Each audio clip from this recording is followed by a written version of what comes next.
One more time for the greatest team in America.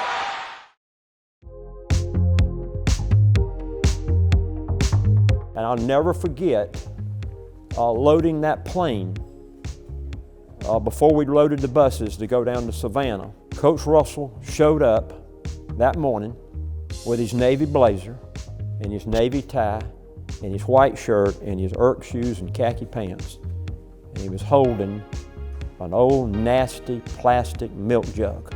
Check the water from Eagle Creek with the rest of the luggage, or did you bring it on board? I wouldn't trust that to the airlines. I've got that in my possession right now. We were going to Tacoma, Washington, and he'd say, folks, I don't know how and what the NCAA in their right mind would send Furman University over in Greenville, South Carolina, and little Georgia Southern in southeast Georgia, 3,000 miles across the country to play a national championship football game. Folks, I can't figure it out. The first national championship trip, we flew with the team, on the plane with the team, charter plane out of Savannah, Gulf Air. And we had to stop in Kansas City to refuel. We were out on the tarmac and not up at the terminal, and we all started saying, well, what are we doing? Why are we here for so long? So we waited and waited and waited. And Gulf Air apparently had not paid their last fuel bill at that particular airport. And we were not allowed to go up to the fueling station at that airport until Morris Lupton pulled out his personal credit card and assured them, you know, that he paid for the fuel for us to go the rest of the way on his personal credit card, to go the rest of the way to Tacoma, Washington. We had our first practice out there. I was there in that dome stadium, and he finished the practice and he called the guys together. He didn't say a word to them, and he went down in that Furman end zone and he sprinkled water all the way across. And he walked on down there to the Georgia Southern end zone and sprinkled some water all through the end zone. He said, men, I want to tell you something. We've come 3,000 miles to play a national championship football game. And I just poured some Eagle Creek water where you practice every day on the beautiful banks of Eagle Creek, that old drainage ditch that we call Beautiful Eagle Creek. Y'all didn't know it, but I got an old milk jug and it came from Snooki's. And I dipped down in there and I got some of the nastiest water, and I think it's got some tadpoles in there, I'm not sure. But I went down there to that Furman end zone and I sprinkled that water because I wanted to make sure that Georgia Southern scores lots of touchdowns down there. And I came down to the Georgia Southern end zone and I sprinkled water down there because I want Georgia Southern to keep Furman out of our end zone. And men, that water, I think is going to be magic tomorrow when we win our first national championship. And it's Bagwell, cuts it back, touchdown!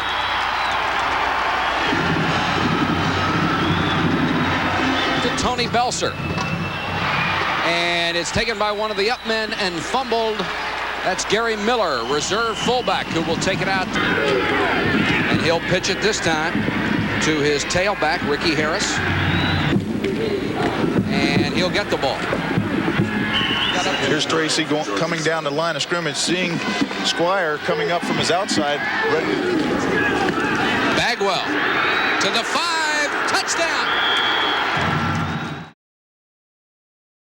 At halftime, you know, Tracy was the kind of player that he was really always hard on himself. And when I coached him, I tried to find excuses for him because he was so hard on himself.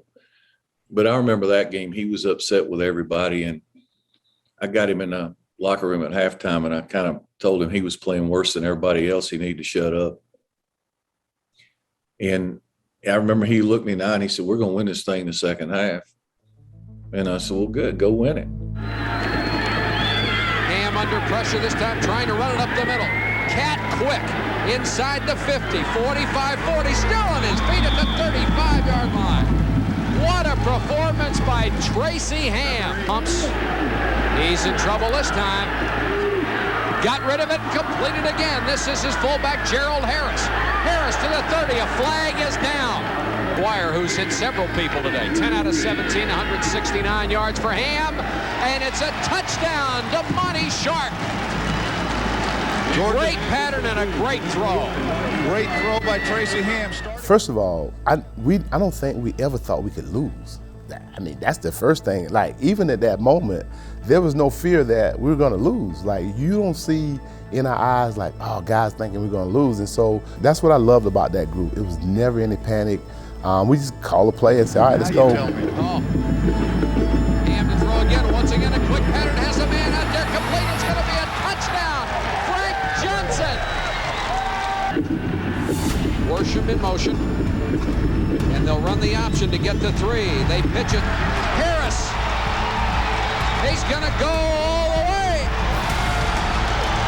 Gerald Harris, touchdown. And we're 1 point away from being tied. Clock running, 1:38 left. Bagwell is in there at the tailback, and he'll get the ball behind Goldsmith. Bagwell, touchdown. What a ball game. Woo! He's looking long over the middle. The pressure's on. He's going to go deep for Frankie Johnson, and he catches it at the 30-yard line of Furman. Down 11, here it is, the whole season. Ham pulling back to throw, looking at all kind of traffic, trying to run for slide now throws, and it's caught by Tony Belser for a first down, Eagles. And then after a couple plays, Paul had wanted me to, thought the seam was open a couple plays earlier, so when he brought the play in, he said, throw it to the seam, and I go, shit, he ain't open.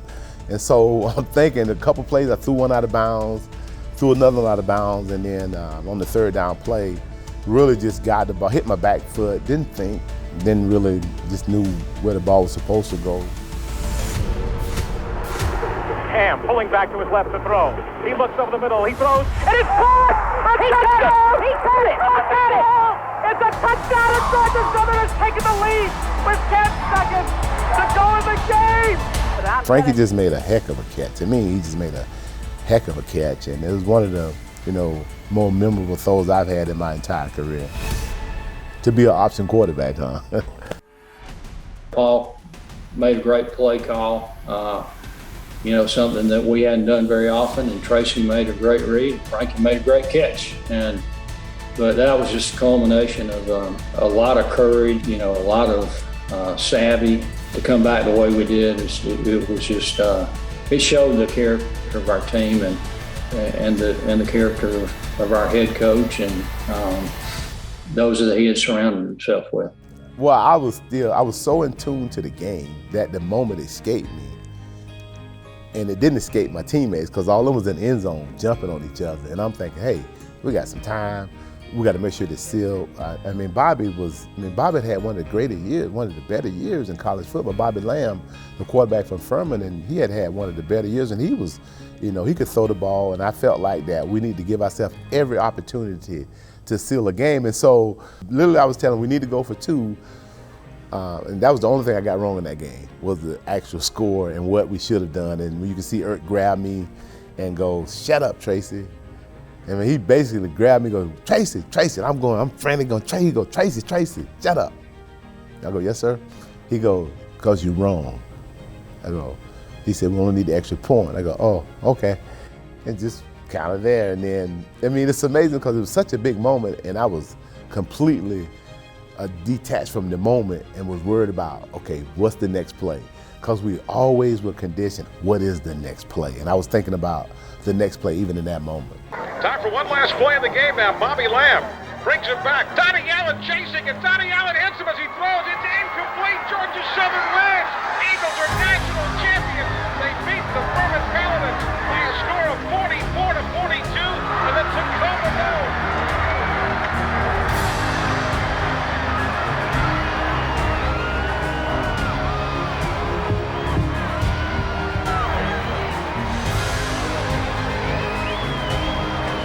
The players did get a little rowdy on the flight home, and some of them were of legal age and that kind of thing. And of course, everybody was just thrilled. The drinks were flowing, and the mood was festive.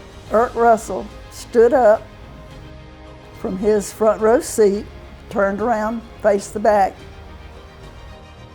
Do right, damn it. Do right. Pin drop. Everybody was fine the rest of the way home.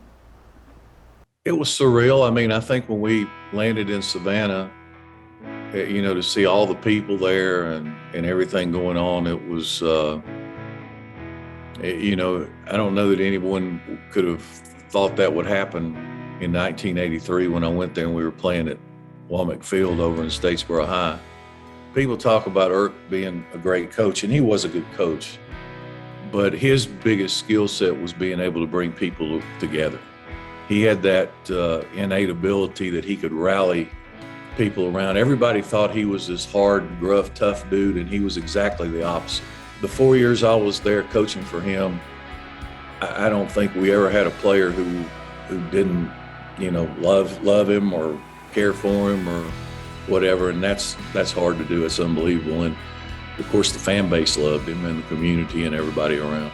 When I look back now, I think about the people who invested in football to help us you know, get started, and to see the investment come back with a championship ring, to me was, you know, very satisfying. We did it the old-fashioned way. We earned it, and that makes me real proud.